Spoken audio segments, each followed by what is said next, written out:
Tout d'abord, je tiens à vous déclarer quelque chose concernant votre vie. Si vous avez lancé cette vidéo, ce n'est pas par hasard. C'est le Saint-Esprit lui-même qui vous a amené ici. Et il m'a envoyé vous dire une vérité que beaucoup évitent, dont beaucoup se moquent, et que d'autres ignorent tout simplement. La majorité des chrétiens d'aujourd'hui ne seront pas prêts. Non pas par manque d'opportunité, mais par mépris de la parole de Dieu. J'ai vécu une expérience qui a changé ma vie. Ce n'était pas un rêve ordinaire. C'était un avertissement venu tout droit du ciel. Le Saint-Esprit m'a clairement montré ce qui arrivera aux chrétiens, qui continuent à prétendre être forts, mais qui ne s'arrêtent jamais pour lire, vivre et obéir à la parole. Et oui, je vous parle, avec crainte, mais aussi avec amour, car ce message peut vous libérer de la tromperie la plus mortelle, celle d'une fausse sécurité spirituelle. Avant de commencer, indiquez ici dans les commentaires d'où vous regardez.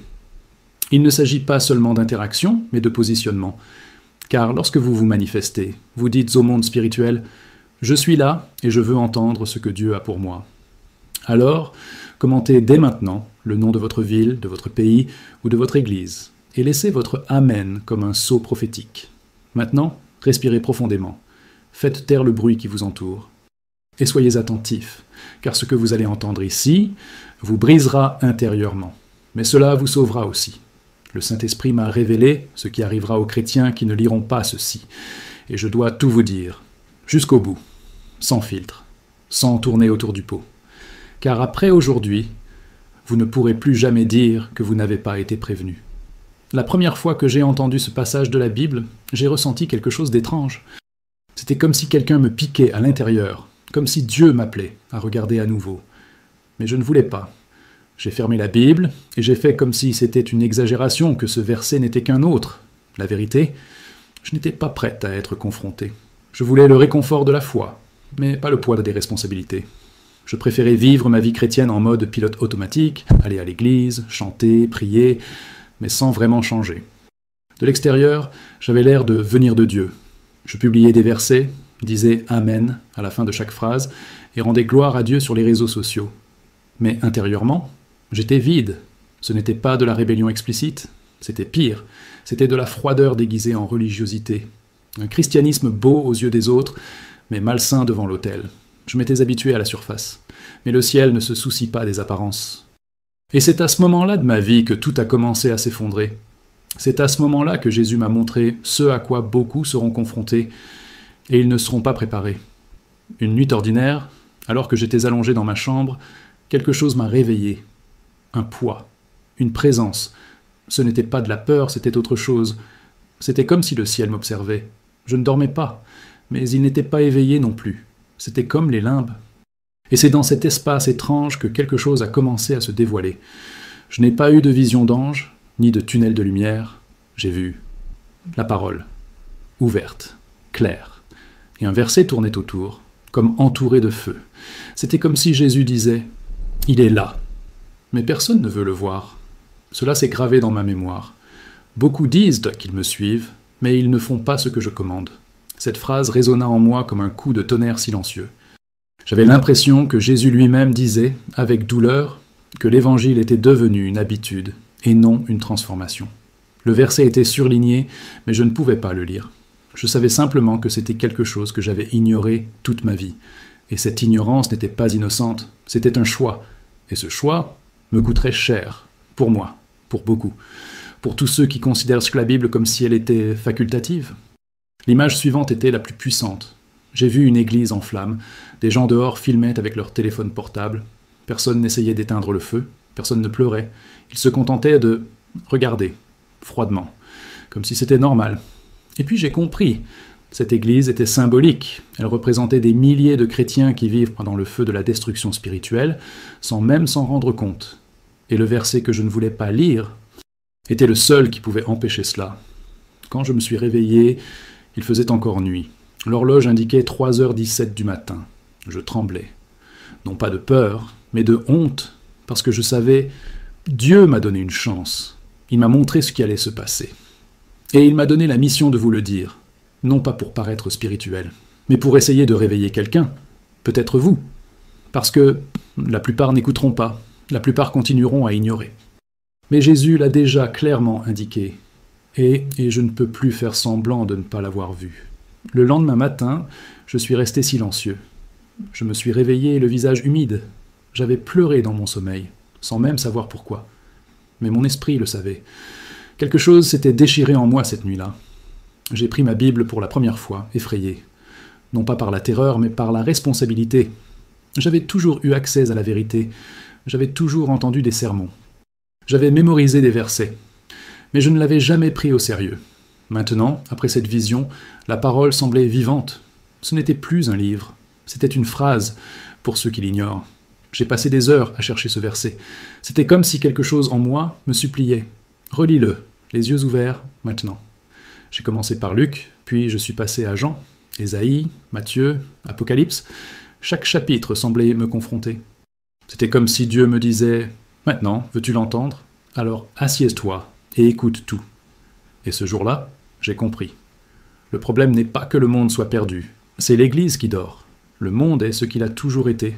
Mais les chrétiens prétendent suivre le Christ, alors qu'en réalité, ils ne font que suivre leurs émotions. Je l'ai vu de mes propres yeux dans cette vision. Des milliers de personnes, avec des Bibles à la main, mais des chaînes aux pieds. Des prédicateurs crient, mais personne ne se repent. De beaux chants, mais des cœurs endurcis. Et le pire, tout le monde se croyait sauvé. Tout le monde se croyait assez bon. Mais Jésus m'a montré, le salut n'est pas une question d'apparence, mais d'obéissance. Et ceux qui n'écoutent pas, qui ne lisent pas, qui ne se soumettent pas, se trompent eux-mêmes. La religiosité sans sainteté n'est qu'une forme spirituelle. Et ce fut le choc, parce que j'étais l'une de ces personnes. Et beaucoup de mes connaissances le sont aussi. Des chrétiens qui disent « je crois », mais vivent comme si Jésus n'était qu'un accessoire du dimanche. Des gens qui s'émouvaient en louant, mais qui ne s'agenouillaient pas à la maison. Qui défendaient la Bible sur les réseaux sociaux, mais ne l'obéissaient jamais en secret. Et le verset que Jésus m'a montré était la preuve qu'il nous avait déjà prévenus. Ce n'est pas sa faute, c'est la nôtre. Nous entendons, mais nous n'écoutons pas. Nous lisons, mais nous n'obéissons pas. À ce moment-là, je me suis retrouvé devant un miroir spirituel. Et ce que j'ai vu ne m'a pas plu. J'ai réalisé que pendant des années, j'avais été un adepte sélectif. Je choisissais ce à quoi je voulais obéir. J'ignorais ce qui m'opposait. Et c'est plus dangereux que de vivre dans un péché manifeste. Car le religieux froid pense qu'il va bien. Et donc il ne change pas. La froideur spirituelle ne crie pas. Elle murmure, d'une voix douce, « Tu as raison, tu le sais déjà, tu n'as pas besoin de changer. » Et ainsi, nous mourrons lentement. À l'intérieur de l'Église, j'ai décidé que je ne pouvais plus continuer comme ça. Je ne pouvais pas ignorer ce que Jésus me révélait. Il ne me l'a pas révélé par hasard. C'était une chance, un avertissement. Et peut-être que vous entendez cela maintenant parce que cette chance est aussi pour vous. Si vous avez encore votre Bible fermée, si vous vivez encore avec une foi tiède, sachez ceci. Un feu approche. Et cela ne vient pas de l'extérieur. Cela commence en vous. La question est, quand cela arrivera, serez-vous de l'or raffiné ou de la paille consumée? Cet après-midi-là, après avoir prié avec une intensité que je n'avais jamais ressentie auparavant, je suis retourné à la parole. Mon cœur brûlait. Je savais que quelque chose de précis m'attendait là. Ce n'était plus de la curiosité. Trop simple pour que l'orgueil humain l'accepte. Seigneur, Seigneur, c'est facile à dire. Mais obéir, se soumettre à sa volonté quand elle blesse notre ego, quand il nous dit de nous débarrasser de nos addictions, de nos relations toxiques, de nos habitudes secrètes, la plupart d'entre nous ne voulons pas d'un Seigneur, nous voulons un Sauveur qui accepte tout. Et c'est pourquoi tant de chrétiens seront surpris au jour du jugement, parce qu'ils ont appelé Jésus Seigneur, mais ont vécu comme s'ils étaient leur propre maître. Après l'avoir lu, j'ai pleuré, j'ai vraiment pleuré. Pour la première fois, j'ai compris le poids du mot « Seigneur ». Ce n'est pas un titre glorieux, c'est un appel à l'abandon. Et chaque fois que je disais « Seigneur » sans vivre ce qu'il commandait, c'était comme me moquer de la croix. Il ne sert à rien de prêcher magnifiquement, de chanter magnifiquement, de publier des phrases chrétiennes, si notre vie désobéit à ce qu'il a dit. L'enfer n'est pas seulement rempli d'athées, il est rempli de personnes religieuses qui ont ignoré l'obéissance. Et cela m'a déchiré. J'ai commencé à me souvenir de gens qui vivent ainsi, des amis, des frères, des membres de l'Église, des gens bien mais tièdes, des gens qui refusent de pardonner mais parlent d'amour, des gens qui vivent dans la pornographie, mais qui sont dans le culte, des gens qui exploitent les autres avec des mensonges, mais qui ont toujours une Bible à la main. Et avant même de pouvoir pointer du doigt, j'ai entendu en moi « Toi aussi tu étais comme ça ». Cela m'a détruit, parce que c'était vrai. Mon christianisme était sélectif. J'écoutais ce qui me plaisait. J'ignorais le reste, comme si Jésus était optionnel, mais Jésus n'a jamais été optionnel. Soit il est tout, soit il n'est rien. Et c'est ce que dit ce verset. Il ne s'adresse pas au monde, il s'adresse à ceux qui disent « Seigneur, Seigneur », à moi, à vous, à tous ceux qui se disent chrétiens mais ne vivent pas comme des disciples. La vérité est là, grande ouverte, mais beaucoup ne s'en rendront compte que lorsqu'il sera trop tard. Je remercie Dieu de m'avoir réveillé, mais cela me fait mal de savoir que beaucoup continueront à dormir jusqu'à la dernière seconde. Peut-être lisez-vous ceci avec gêne, peut-être avez-vous envie de le fermer, de changer de vidéo, d'oublier, mais laissez-moi vous dire, c'est précisément cette gêne qui montre que le Saint-Esprit essaie de vous parler, car ceux qui sont perdus et dans l'aisance sont déjà aveugles. Mais ceux qui se sentent confrontés gardent espoir. Alors, arrêtez-vous maintenant, priez. Demandez, Seigneur, est-ce que je t'obéis vraiment, ou est-ce que je t'appelle, Seigneur, juste pour le plaisir? La réponse pourrait sauver votre âme. Après que ce verset se soit gravé dans ma mémoire, j'ai été submergé par quelque chose que je n'avais jamais vécu auparavant. C'était comme si mes yeux s'étaient ouverts à quelque chose qui avait toujours été là, mais que je refusais de voir. J'ai fermé la Bible et je me suis mis à prier. Pas des mots appris par cœur, pas des prières routinières. C'était un cri. J'ai déchiré mon orgueil et imploré la miséricorde. C'est à cet instant que tout autour de moi s'est tu. Un silence d'un autre genre, lourd, sacré. J'étais seul à la maison, mais j'avais l'impression que le ciel tout entier me regardait. Je ne sais pas comment expliquer ce qui s'est passé ensuite. J'étais à genoux, mais je ne sentais plus mon corps. Mon esprit était transporté ailleurs. Je me suis retrouvé face à une foule. C'étaient des chrétiens. Des gens simples, des gens en costume, des jeunes, des vieux, des pasteurs, des missionnaires, des dirigeants. Ils avaient tous un point commun, le désespoir. Ils criaient, ils couraient. Ils cherchaient quelque chose avec leurs mains, mais c'était trop tard. Ce qu'ils cherchaient ne se trouvait plus. C'était la parole, la Bible, la vérité qu'ils ignoraient quand ils en avaient le temps, et maintenant, ils criaient comme des fous. J'ai vu une chair vide, un autel brisé, des temples fermés, des pages de la Bible balayées par le vent, abandonnées. Et ceux qui s'étaient moqués des avertissements pleuraient maintenant comme des enfants impuissants. C'était l'accomplissement d'Amos 8:11. « Voici, les jours viennent, dit le Seigneur, l'Éternel, où j'enverrai la famine dans le pays, non pas une disette de pain ni une soif d'eau, mais une faim d'entendre les paroles de l'Éternel. » Ces gens avaient faim, mais trop tard. Ils avaient négligé la nourriture spirituelle lorsqu'elle était servie. Je suis retourné dans la foule et j'ai vu des visages familiers, des gens que je connaissais, des frères qui s'étaient assis avec moi à l'église, des gens qui avaient guidé de mes avertissements, des gens qui avaient dit « c'est exagéré, Dieu est amour, chacun vit sa foi à sa manière ». Maintenant, ils se tenaient tous devant une porte fermée, ils frappaient, ils suppliaient. Mais de l'autre côté, une voix disait « je ne t'ai jamais connu ». Cela m'a déchiré intérieurement. C'était comme si le Saint-Esprit lui-même me disait « voilà ce qui arrive, et tu dois m'avertir ». Quand je suis revenu à moi, l'atmosphère était encore pesante.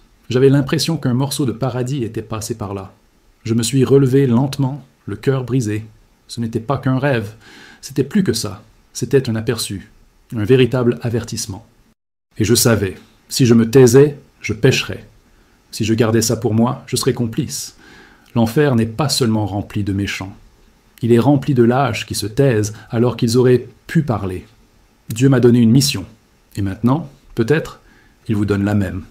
Vous qui écoutez ceci maintenant, ne considérez pas cela comme un simple message positif. Ne pensez pas que votre cheminement est une coïncidence. Rien de tout cela n'est dû au hasard.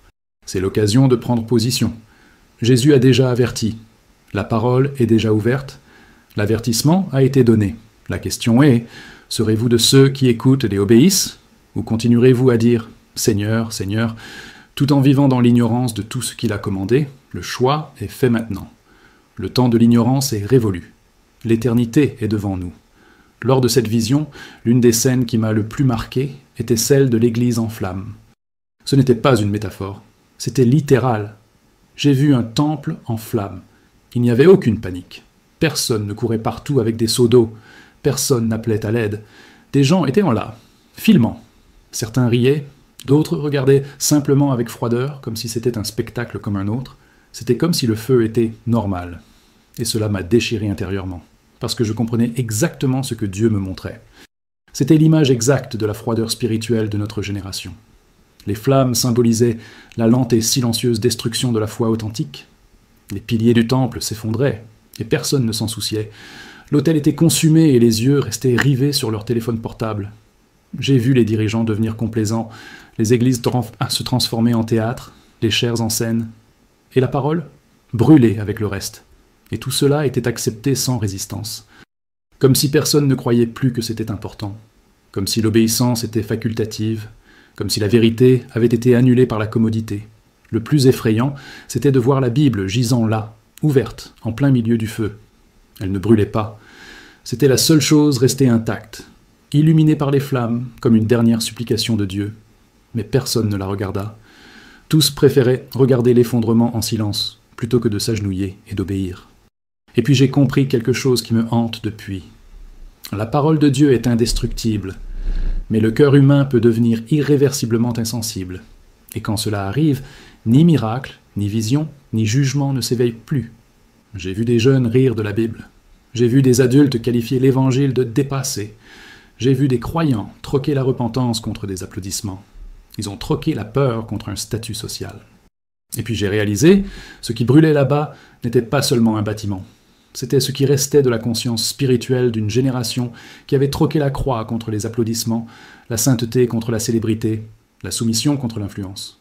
Une génération qui aime parler de Jésus, mais déteste vivre comme il a vécu. Et la fin de cette église tiède sera tragique. À mon réveil, après cette vision, je me sentais épuisé. Comme si j'avais assisté à des funérailles collectives. Une lente mort de la vérité parmi ceux qui se prétendent de Dieu. Mais il restait un espoir. La Bible était toujours là, au milieu des cendres, intacte. Et tant que la parole sera disponible, il est encore temps de revenir. Il y a encore une chance de se repentir. Mais pas pour longtemps. Le feu a déjà commencé. Et quiconque ne se lève pas maintenant sera englouti par lui, non par la persécution extérieure, mais par l'apathie intérieure. Si vous ressentez encore quelque chose en vous, si cela vous émeut, si cela vous brise, alors soyez reconnaissant.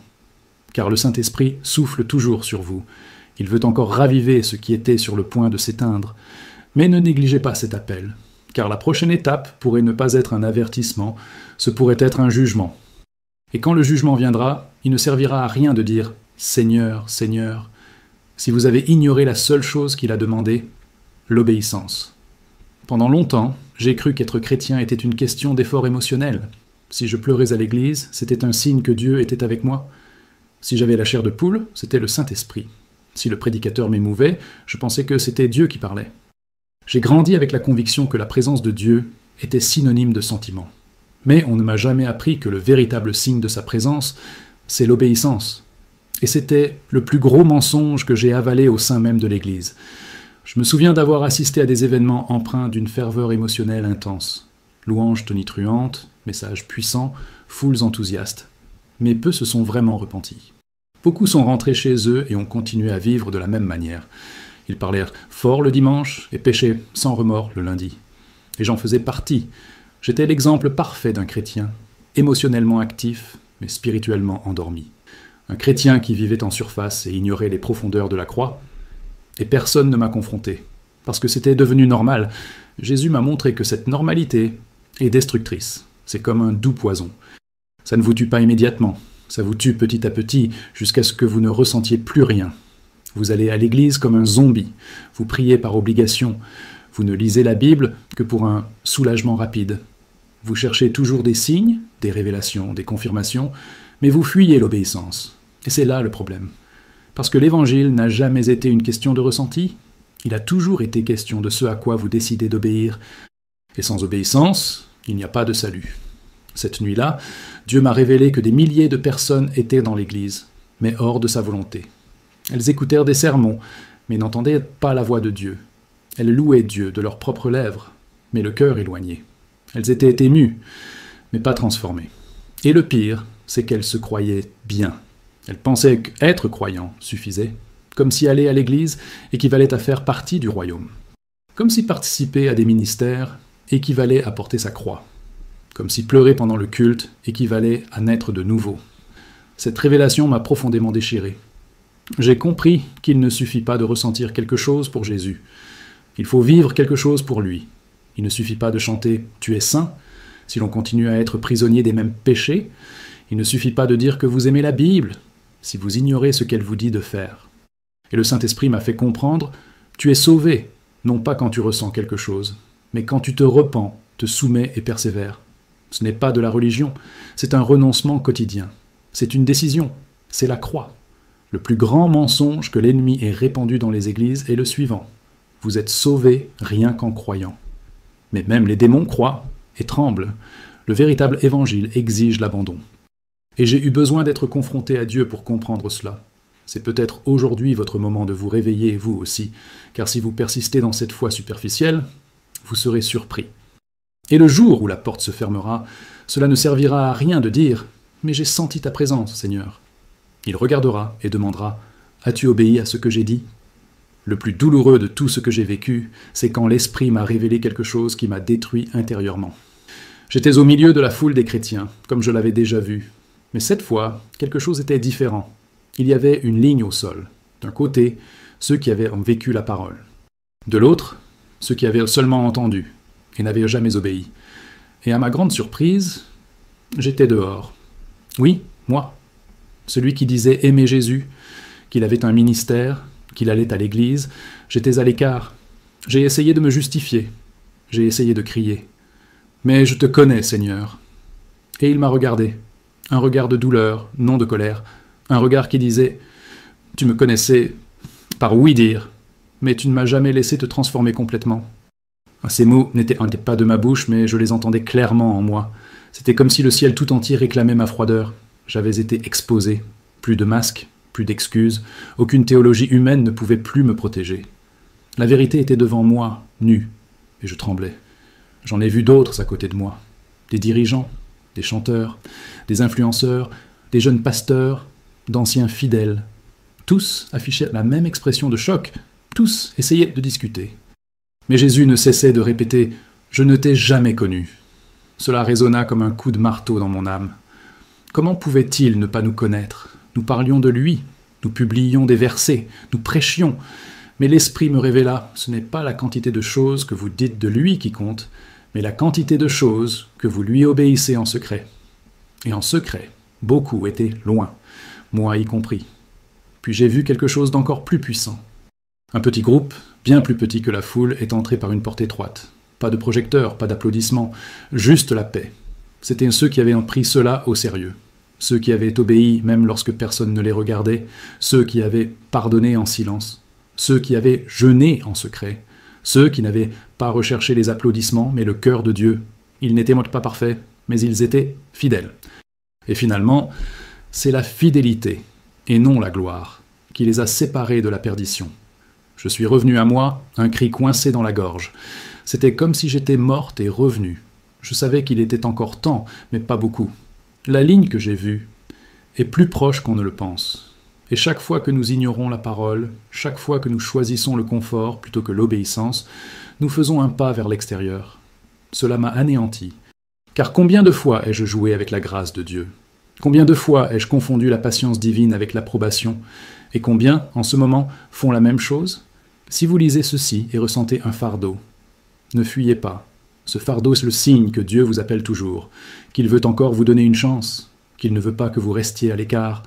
Mais pour cela, vous devez arrêter maintenant.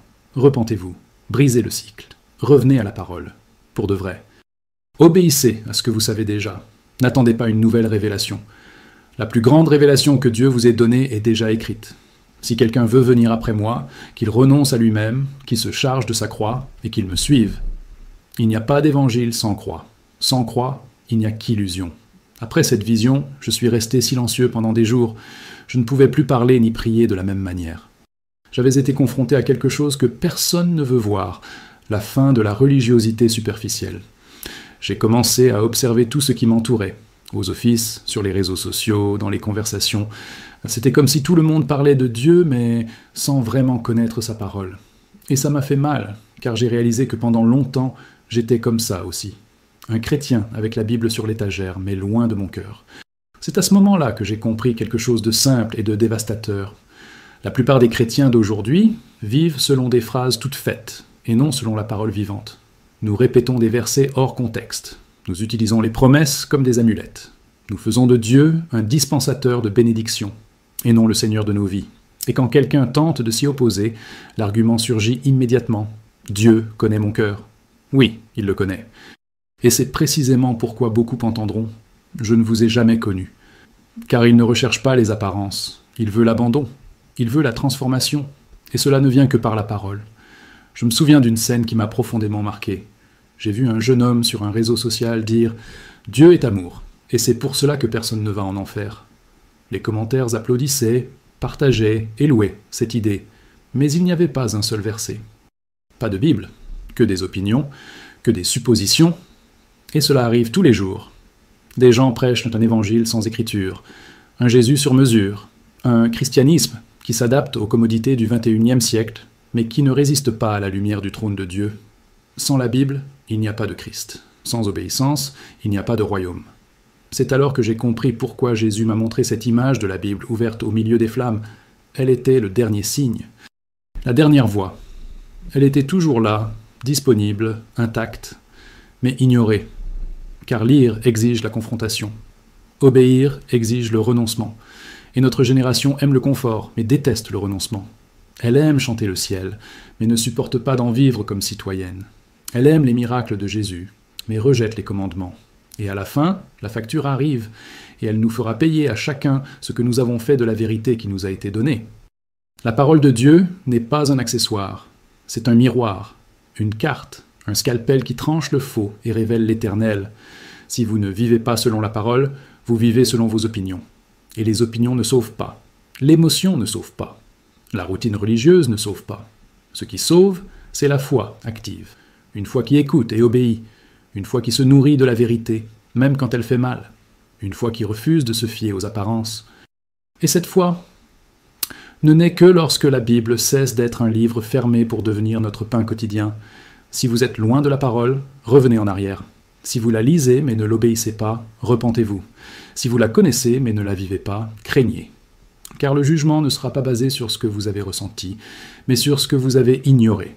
La Bible est vivante, elle est ouverte. Mais pour combien de temps? Cette question me hante. Et peut-être devrait-elle vous hanter aussi. Car tant que la Bible n'est qu'un ornement, votre foi n'est qu'un déguisement. Après tout ce que j'avais vu, entendu et ressenti, j'étais entré dans une période où il me semblait que Dieu s'était tu. Mes prières restaient sans réponse. Les services ne me touchaient plus autant. C'était comme si le ciel s'était temporairement fermé. Au début, j'ai cru à une attaque spirituelle. Je me suis dit, ce doit être l'ennemi qui essaie de me tromper. Mais non, c'était Dieu. Et son silence n'était pas un abandon. C'était un abandon, un dernier avertissement. Comme pour dire, j'en ai assez dit, à toi d'agir. Ce silence m'a fait plus mal que n'importe quelle confrontation, car j'avais déjà reçu tout ce dont j'avais besoin. Le verset, la vision, l'appel, et maintenant, le ciel attendait ma réponse. J'ai réalisé que beaucoup de chrétiens confondent l'absence d'émotion avec l'absence de Dieu. Ils pensent que s'ils n'ont pas la chair de poule, c'est que Dieu n'est pas là. Mais la maturité spirituelle commence quand on continue d'obéir, même quand on ne ressent rien, quand la foi demeure vivante, même au cœur du silence. C'est à ce moment-là que je suis revenu au verset de Luc 6, 46. « Pourquoi m'appelez-vous Seigneur, Seigneur, et ne faites-vous pas ce que je dis ?» Ces paroles résonnaient en moi comme un écho sans fin. Jésus avait déjà parlé. Le problème était que moi, et beaucoup d'autres, voulons seulement entendre quand il parle de la manière dont nous le souhaitons. Mais quand il parle en silence, quand il répond en attendant, la plupart abandonnent. Il troque le discipulat contre la distraction. Il troque le secret contre la surface. Il troque la croix contre des likes. Ce silence m'a fait comprendre le poids de la responsabilité spirituelle. Dieu ne répétera pas sans cesse ce qu'il a déjà clairement exprimé. Il n'est pas un amuseur. Il est roi. Il a déjà parlé dans la parole. Il a averti par des rêves, des signes, des sermons. Et maintenant, attend l'obéissance. Si vous ignorez un verset aujourd'hui, peut-être que demain le ciel en sera silencieux. Et vous ne réaliserez même pas que vous marchez vers l'abîme, la Bible à la main et le cœur loin de la croix. C'est pourquoi tant de chrétiens vivent dans l'anxiété, la confusion et la frustration. Parce qu'ils aspirent à une nouvelle direction, sans obéir à la dernière direction donnée par Dieu. Ils veulent des réponses nouvelles, mais rejettent les anciens commandements. Ils veulent un évangile personnalisé, un Jésus qui dit « C'est bon, je te comprends ». Mais le vrai Jésus dit « Prends ta croix, renonce à toi-même, suis-moi, et il n'y a aucun moyen de suivre le Christ sans entendre et pratiquer sa voix, même lorsqu'il est silencieux. Si Dieu vous semble silencieux en ce moment, peut-être attend-il une action, un repentir, un changement. Ne jouez pas avec ce silence. C'est peut-être le dernier avertissement avant le jugement. C'est peut-être le son du ciel qui vous dit « Tu sais déjà quoi faire. Maintenant, fais-le. Et si vous ne le faites pas, les conséquences suivront, car le royaume n'est pas une théorie, c'est une pratique. Et le silence de Dieu n'est jamais sans but. Parfois, c'est la dernière chance pour un cœur rebelle de céder, avant que la porte ne se ferme définitivement. Un jour, alors que je réfléchissais à tout ce que Dieu m'avait montré, une phrase m'est devenue si clairement qu'elle semblait avoir été murmurée directement dans mon esprit. « Vous êtes la génération qui a banalisé la grâce. » Et à ce moment-là, j'ai compris. La plus grande tragédie n'est pas que le monde soit perdu, c'est que l'Église soit distraite. Nous sommes une génération qui connaît les versets, mais qui ignore le Dieu de ces versets, qui chante la sainteté, mais ne la vit pas, qui prêche la repentance, mais ne se repent jamais vraiment. Et le pire, c'est que nous pensons que tout cela est normal. Dieu m'a rappelé combien de fois j'ai utilisé la grâce comme excuse pour persister dans le péché. Combien de fois j'ai péché en disant « je demanderai pardon plus tard » sur le bout de la langue. Combien de fois j'ai négligé la peur parce que je croyais en une version déformée de l'amour de Dieu. Mais l'amour de Dieu n'a jamais été une approbation pour vivre d'une manière ou d'une autre. La grâce n'est pas la liberté de pécher, c'est le pouvoir de vaincre le péché. Et quand on transforme ce don en justification, vous vous moquez de la croix. Et les moqueurs n'hériteront pas du royaume. J'ai vu clairement en esprit que nous vivons les derniers jours de la patience divine.